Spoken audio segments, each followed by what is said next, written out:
alguien que... Muy bien. Bueno, entonces empezamos con la lectura de Dickens del día de hoy. La sesión se va a cortar en dos tramos, ya que no hemos tenido por hoy día la sala completa. Así que nada, se corta este tramo y nos conectamos al mismo enlace y podemos continuar con el siguiente tramo. Bueno, vamos a leer entonces a este gran escritor que es Dickens. Nada más una sinopsis cortísima, cortísima, cortísima antes de empezar, para saber un poquito quién es. Así que siempre nos cae bien. Charles Dickens nace en 1819 y fallece en 1812, perdón, y fallece en 1870.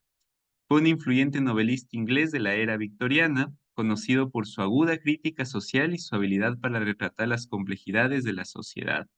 Época victoriana, no nos olvidemos, reino de la reina Victoria, una época bastante moralista. Ya habíamos un poco comentado nosotros alrededor de la obra que acabamos de leer de El jugador de Dostoyevsky. Continúo. Nació en Portsmouth en una familia de clase media que enfrentó dificultades económicas, lo que lo llevó a trabajar en una fábrica desde joven. Estas experiencias marcaron su obra, que a menudo explora temas de pobreza, injusticia y desigualdad. Entre sus novelas más famosas se encuentran Oliver Twist, David Copperfield, Great Expectations y A Christmas Carol. Dickens también fue un político, ensayista, editor y orador, y su trabajo ayudó a modelar la literatura y la conciencia social de su tiempo. Murió en 1870 dejando un legado perdurable como uno de los mayores escritores en lengua inglesa. Y ahí tenemos una imagen de Dickens, un poco despeinado y con una barba curiosa, pero realmente un gran, gran escritor. Y acá tenemos una lista de algunas de sus obras que podríamos de algún rato ojearlas, como ya les había mencionado anteriormente, David Copperfield, Aventuras de Pickwick, Cuento de Navidad. Vamos ahora a leer solamente uno de esos relatos de Navidad, porque en Cuentos de Navidad hay varios, pero vamos a leer nosotros del que se llama Cuento de Navidad o también conocido como Canción de Navidad, ¿sí? Oliver Twist es muy bueno también, Grandes Esperanzas o Nuestro Amigo Común.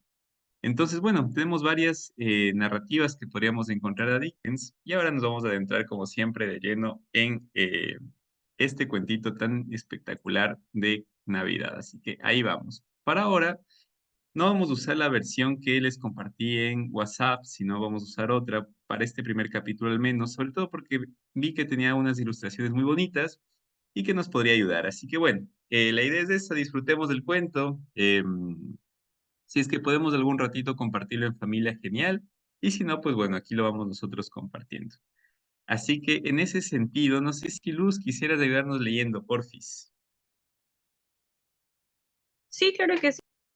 A ver, mira, bueno, tenemos aquí esta adaptación de Pablo Antón Pascual y algunas ilustraciones de Christian Birmingham que me parecieron muy bonitas, ahora las vamos a ir viendo.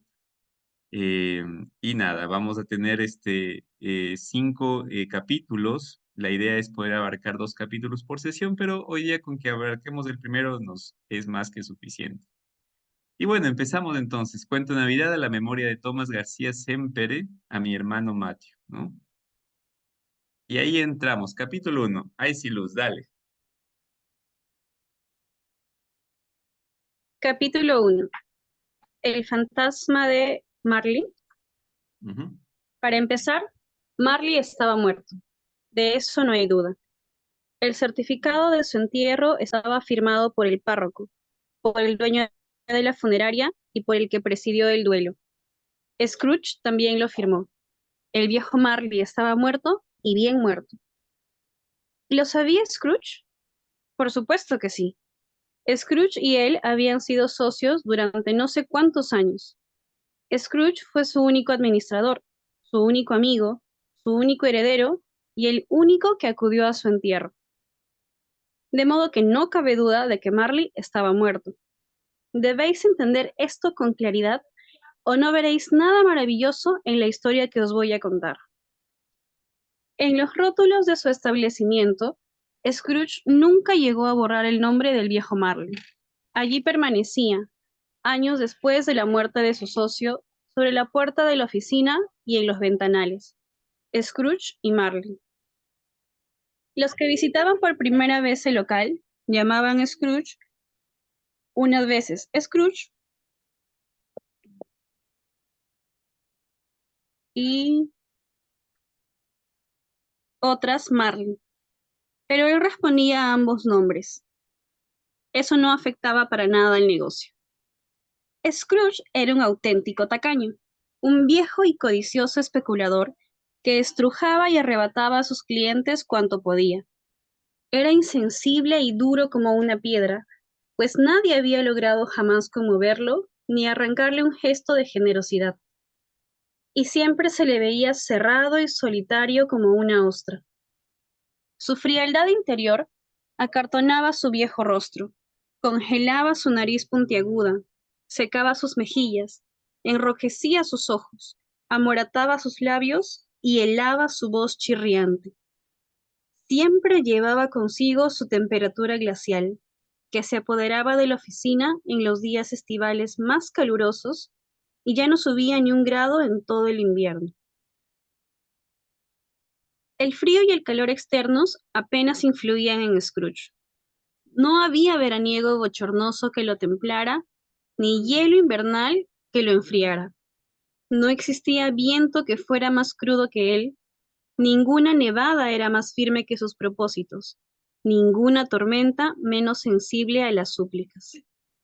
No había mal tiempo que, al lado del viejo, no pudiera considerarse soportable, porque incluso la lluvia, la nieve y el viento, tras días o meses de acosar y fastidiar a la gente, acababan siempre cediendo, cosa que Scrooge jamás había hecho.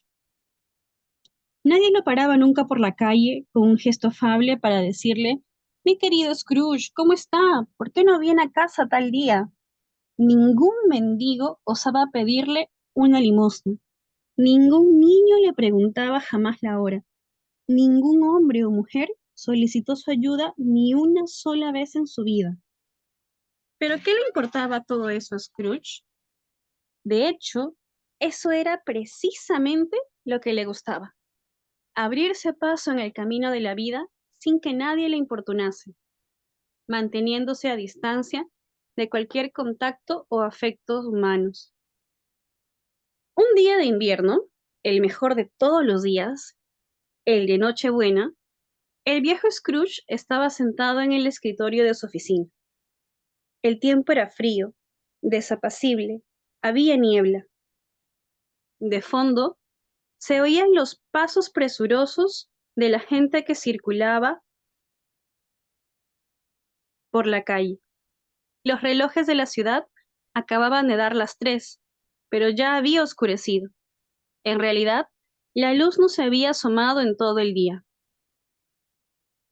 La niebla se colaba por los resquicios de puertas y ventanas, así como por los ojos de las cerraduras, y era tan espesa en el exterior que las casas de enfrente parecían meras sombras. Scrooge tenía la puerta de su despacho abierta para poder vigilar a su ayudante, que en un lóbrego cuartucho copiaba cartas. Había unos minúsculos brazos en el hogar, pero eran tan insignificantes que apenas se podía distinguir si estaban encendidas o apagadas. Sin embargo, su empleado no podía avivar el fuego porque Scrooge tenía la carbonera en su propio despacho, cerrada bajo candado, y cada vez que el ayudante se acercaba con la paleta para coger un poco de carbón, el viejo le advertía inmediatamente que él y su paleta estaban de más en su despacho. Así que el bueno del escribiente no le quedaba más remedio que enrollarse en su bufanda blanca e intentar calentarse con la vela. ¡Feliz Navidad, tío! Gritó de repente una voz alegre. Era el sobrino de Scrooge, que en ese momento entraba por la puerta. Bah, le contestó Scrooge. Paparruchas. ¿Paparruchas las Navidades, tío? Replicó el sobrino. No lo diré en serio, ¿verdad?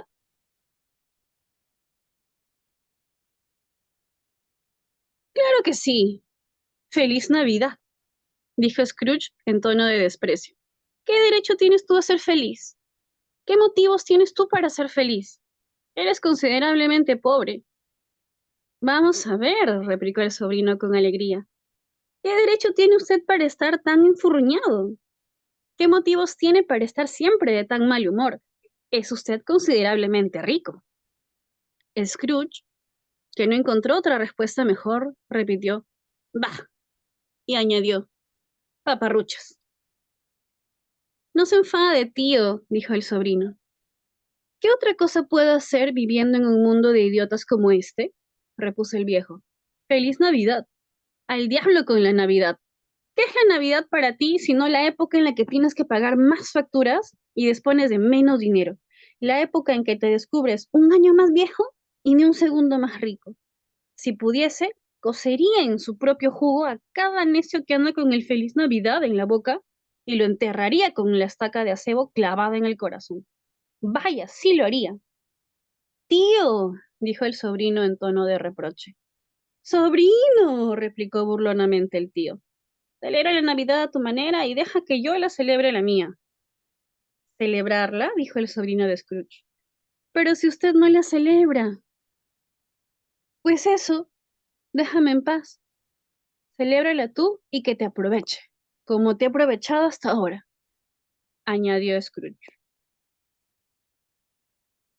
Hay muchas cosas de las que me podría haber aprovechado, y sin embargo no lo he hecho, respondió el sobrino. Entre ellas la Navidad. Pero desde luego, cuando llegan las Navidades, siempre me parecen una época buena, amable, caritativa, agradable, la única que conozco en el largo calendario del año en la que hombres y mujeres parecen ponerse de acuerdo en abrir de par en par sus corazones y en considerar a todo el mundo como compañeros en el viaje hacia la muerte, y no como seres de otra especie que se encaminan hacia destinos muy diferentes. Y por tanto, tío, aunque la Navidad nunca me haya puesto en el bolsillo ni una moneda de oro o de plata, creo que ha sido beneficiosa para mí y que seguirá siéndolo. Así que digo, bendita sea. El escribiente aplaudió instintivamente desde su tabuco. Dándose cuenta al instante de su incorrección, se puso a atizar el fuego, con lo cual apagó definitivamente la débil brasa que le quedaba. Si vuelvo a oír un solo sonido que provenga de usted, va a celebrar la Navidad con la pérdida de su empleo, contestó crispado el viejo ayudante. No se enfade, tío, intervino el sobrino de Scrooge. Ande, venga a cenar mañana con nosotros. Adiós, fue la única respuesta de Scrooge a la invitación. ¿Pero por qué se niega a venir? Preguntó el sobrino. ¿Por qué te casaste? Dijo Scrooge. Porque me enamoré. ¿Por qué te enamoraste? Gruñó Scrooge. ¡Ay, el amor! Las navidades. Bah, paparruchas. Lamento de todo corazón verlo tan obstinado. Yo no quiero nada de usted. No le pido nada. ¿Por qué no podemos ser amigos? Adiós, contestó Scrooge. En fin, que no se diga que no lo he intentado. Usted verá. En cualquier caso, feliz Navidad. Adiós. Y feliz Año Nuevo, añadió el sobrino mientras salía. Adiós, volvió a responder Scrooge secamente. Su sobrino abandonó la oficina sin haber pronunciado una sola palabra de enfado. No había terminado de cerrarse la puerta cuando entraron dos señores corpulentos, de aspecto agradable, que saludaron a Scrooge inclinando levemente la cabeza. Esta es la firma Scrooge y Marley, ¿no es así? Dijo uno de ellos. ¿Tengo el gusto de hablar con el señor Scrooge o con el señor Marley? El señor Marley lleva ya 7 años muerto, respondió Scrooge. Precisamente esta noche se cumplen 7 años desde que murió. Estamos seguros de que usted será tan generoso como él, intervino el segundo hombre. Al oír la palabra generoso, Scrooge frunció el ceño. Scrooge y Marley eran dos almas gemelas, pero se distinguían precisamente por su generosidad. La Navidad se caracteriza por la largueza y los buenos sentimientos que despierta en todos, continuó el primer caballero. Y en esta época del año se hace más necesario se hace más necesario que nunca recaudar algún dinero para comprar a los pobres alimentos, bebida y ropa con que protegerse del duro invierno. Hoy en día, miles de personas carecen de lo imprescindible y cientos de miles no tienen cubiertas las necesidades más elementales. ¿Acaso no hay cárceles? Repuso Scrooge. Sí, muchas, dijo el caballero. Muy bien. ¿Y asilos? ¿No hay asilos? Ya lo creo. Me alegro. ¿Y qué me dice de los reformatorios para diablillos descarriados? ¿Los han cerrado? Preguntó Scrooge. Aún funcionan, aunque ojalá pudiera decir lo contrario, contestó el señor. Bien, entonces todo está en orden, concluyó Scrooge. Como le decía, señor Scrooge, en esta época del año hay tanta abundancia que el hambre y las penalidades de los pobres nos duelen más todavía. Ayudarles en la medida de nuestras posibilidades nos supone un gran esfuerzo y nos hace sentir mejor. Y así, ¿cuánto dinero le apunto a su nombre? No apunte nada, contestó Scrooge. ¿Quiere guardar el anonimato? Quiero que me dejen en paz, repuso Scrooge. Yo no creo en la Navidad. Estas estúpidas fiestas no me divierten y no voy a hacer nada por mantener a una panda de holgazanes. De manera que, adiós, señores. Al ver que era del todo inútil insistir en sus pretensiones, los dos caballeros se retiraron. Scrooge continuó su trabajo muy satisfecho de sí mismo y algo más optimista de lo que era habitual en él. Entretanto, la niebla y la oscuridad se habían hecho aún más densas. El viejo campanario de una iglesia cercana se volvió invisible y dio las horas en medio de una profunda neblina. El frío se hizo intenso, agudo, penetrante. De repente un chico de corta edad se acercó a la puerta de la oficina de Scrooge con la intención de cantarle un villancico, pero en cuanto entonó las primeras notas de Navidad, Navidad, Dulce Navidad, Scrooge se puso en pie y echó mano del bastón con tal energía que el pequeño cantor huyó calle abajo aterrorizado. Por fin llegó la hora de cerrar la oficina. Scrooge abandonó de mala gana su escritorio y con ello dio a entender a su empleado que la jornada laboral había concluido. El escribiente, al ver que su jefe recogía, apagó la vela al instante y se puso el sombrero. Supongo que mañana querrá tener todo el día libre, dijo Scrooge. Si a usted no le importa, señor. Sí que me importa, replicó Scrooge. Y no es justo. Si le descontara el sueldo de una semana, lo consideraría un abuso. El empleado asintió con timidez. Y sin embargo, continuó Scrooge, usted no piensa que comete una injusticia conmigo cuando cobra por un día en el que no ha trabajado. El escribiente comentó que eso solo era una vez al año. Vaya excusa para rascarle a uno el bolsillo cada 25 de diciembre, protestó Scrooge, abrochándose bien el abrigo. En fin, supongo que no me queda otro remedio, pero pasada mañana quiero verle aquí más temprano. El empleado prometió hacerlo así, y Scrooge salió gruñendo. Cerraron la oficina en un santiamén y el escribiente, con los largos extremos de su bufanda blanca colgando por debajo de la cintura, puesto que no podía permitirse el lujo de tener un abrigo, bajó por la calle Cornhill tras una hilera de niños, resbalando en la nieve 20 veces en honor a la Nochebuena, y luego se encaminó hacia su casa que estaba en Camden Town. Scrooge tomó su melancólica cena en su melancólica taberna de costumbre y después de leerse todos los periódicos y de distraerse con el libro de cuentas, se marchó a su casa para acostarse. El viejo avaro vivía en un piso que había pertenecido a su difunto socio. Era una vivienda lóbrega de un edificio bajo, situado al final de un callejón. Parecía que hubiera llegado a aquel lugar jugando al escondite con otros edificios y que decidió quedarse allí al no poder encontrar la salida. El callejón estaba tan oscuro que Scrooge tenía que caminar a tientas para no tropezar y caer. Para colmo de males, la niebla y la escarcha envolvían aquella noche la negra entrada de su casa. Pues bien, es indudable que la aldaba de la puerta no tenía nada de especial, aparte de ser muy grande. Es indudable también que Scrooge le había visto incontables veces, tanto de día como de noche, y estaba claro, desde luego, que Scrooge no tenía ninguna imaginación. Tengamos en cuenta asimismo que desde la muerte de Marley, Scrooge no había vuelto a pensar en su socio hasta aquella misma tarde. Aclarado todo esto, me gustaría que alguien me explicara, si puede, cómo es que Scrooge, cuando metió la llave en la cerradura, vio en la aldaba, sin que ésta hubiera sufrido transformación alguna, no una simple aldaba, sino la cara de Marley. Sí, la cara de Marley. Y no tenía la oscuridad impenetrable de los demás objetos del callejón, sino que estaba dotada de una fosforescencia mortecina. No parecía enfadada, y miraba a Scrooge como Marley solía hacerlo, con sus espectrales lentes colocados sobre su frente espectral.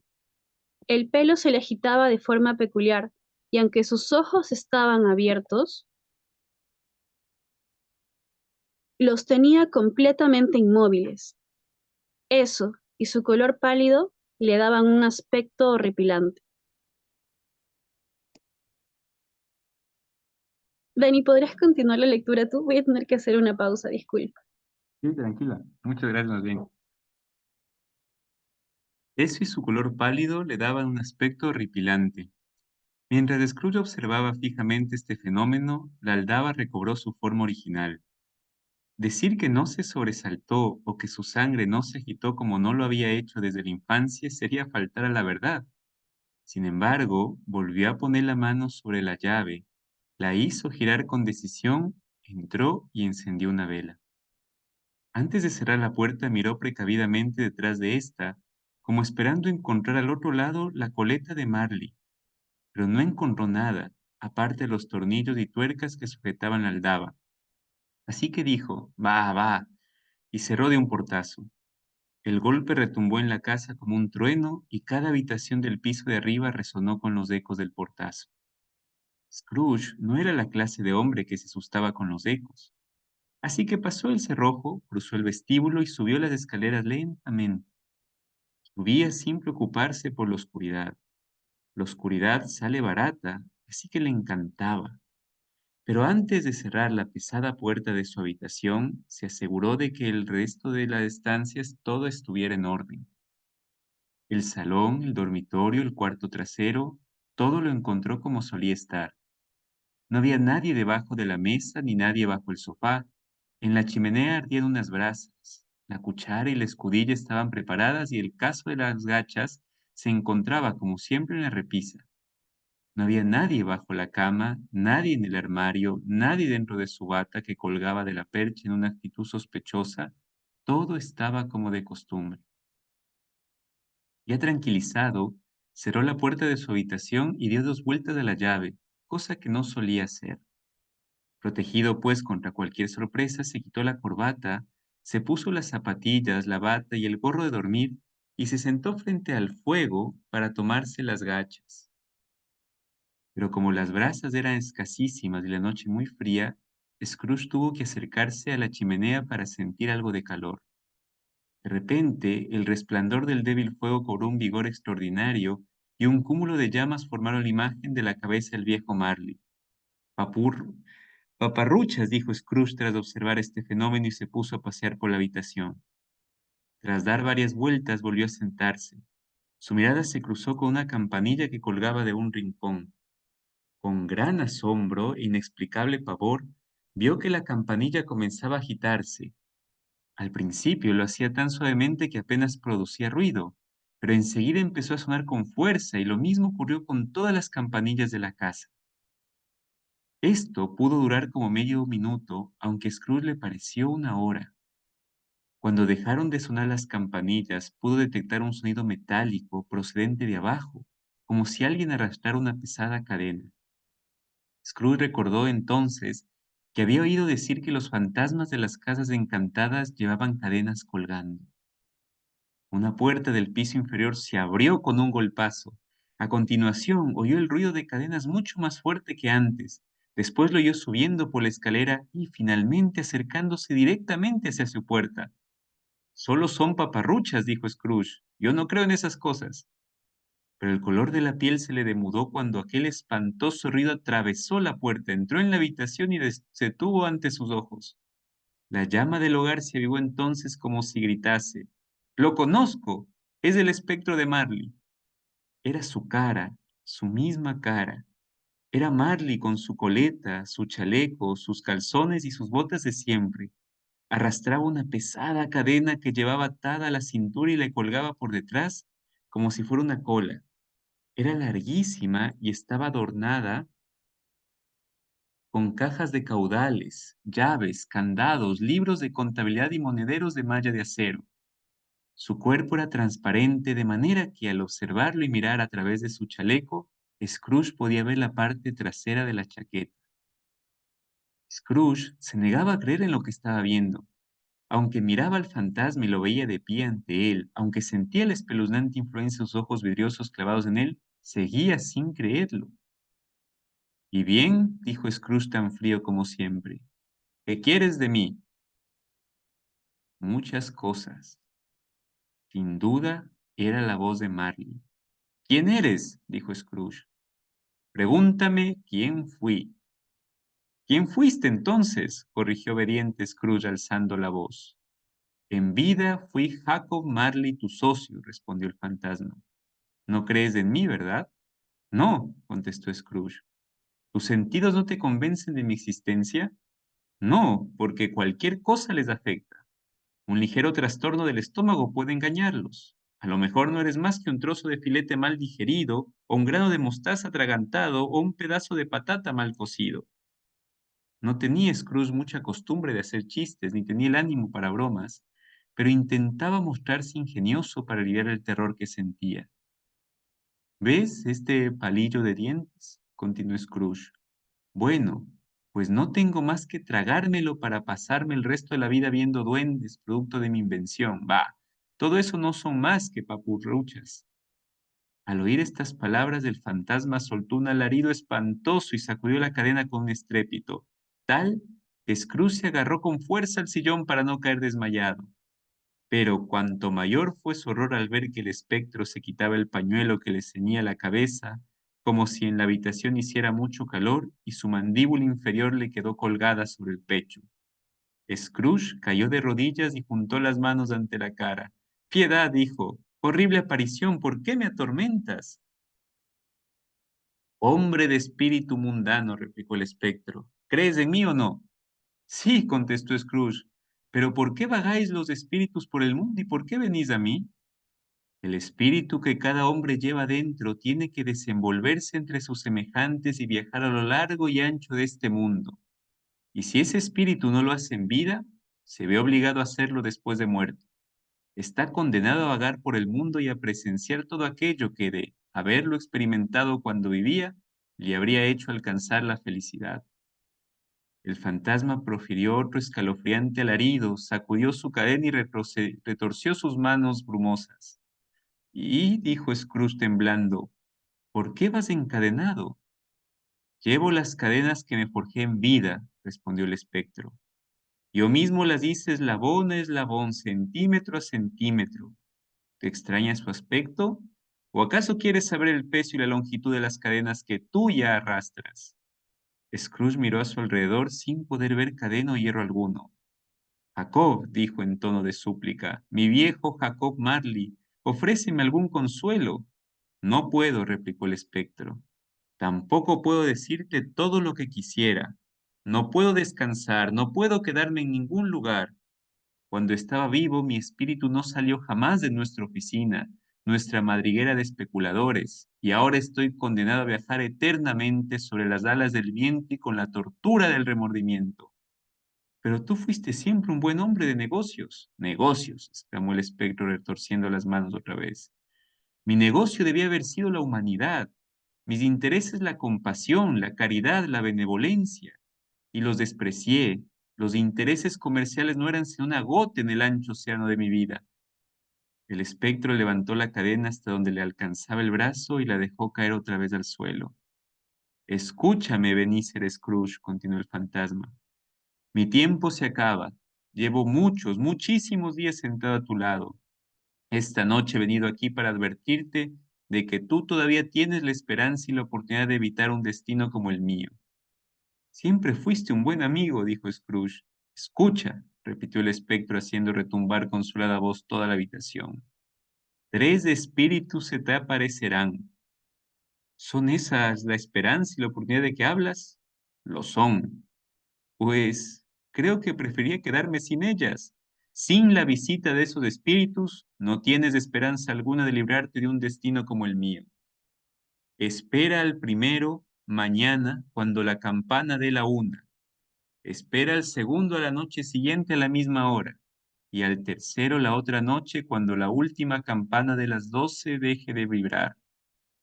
¿No podría recibir a los 3 juntos y acabar una vez, Jacob? Preguntó Scrooge un tanto balbuceante. Procura recordar por tu propio bien todo lo que hemos hablado. Apenas hubo pronunciado estas palabras, el fantasma cogió su pañuelo y se lo ató, como antes, alrededor de la cabeza. Entonces retrocedió apartándose de Scrooge a cada paso que daba. La ventana se abrió un poco de manera que cuando el espectro llegó a ella estaba abierta del todo. Hizo señas de Scrooge para que se le acercara y éste obedeció al instante. Cuando uno y otro se hallaban a 2 pasos de distancia, el espectro de Marley alzó una mano y en ese momento Scrooge percibió unos sonidos confusos en el aire, voces incoherentes de lamentación y pesar, gemidos indeciblemente lastimeros. El fantasma se unió a este cántico fúnebre y salió flotando en la fría oscuridad de la noche. Scrooge corrió hasta la ventana y se asomó. El aire hervía de espíritus que vagaban de aquí para allá sin dejar de gemir. Cada uno llevaba su cadena como el espectro de Marley. A muchos los había conocido Scrooge personalmente cuando vivían. Uno de ellos, un viejo fantasma, le resultó bastante familiar. Llevaba una monstruosa caja de caudales sujeta de tobillo y gritaba desesperado que no podía ayudar a una mujer y un niño que se encontraban allá abajo en el umbral de la puerta. La causa del sufrimiento de todos los espíritus era, pues, que intentaban intervenir en los asuntos humanos para hacer el bien, cuando ya habían perdido para siempre esa facultad. Las criaturas desaparecieron en la niebla.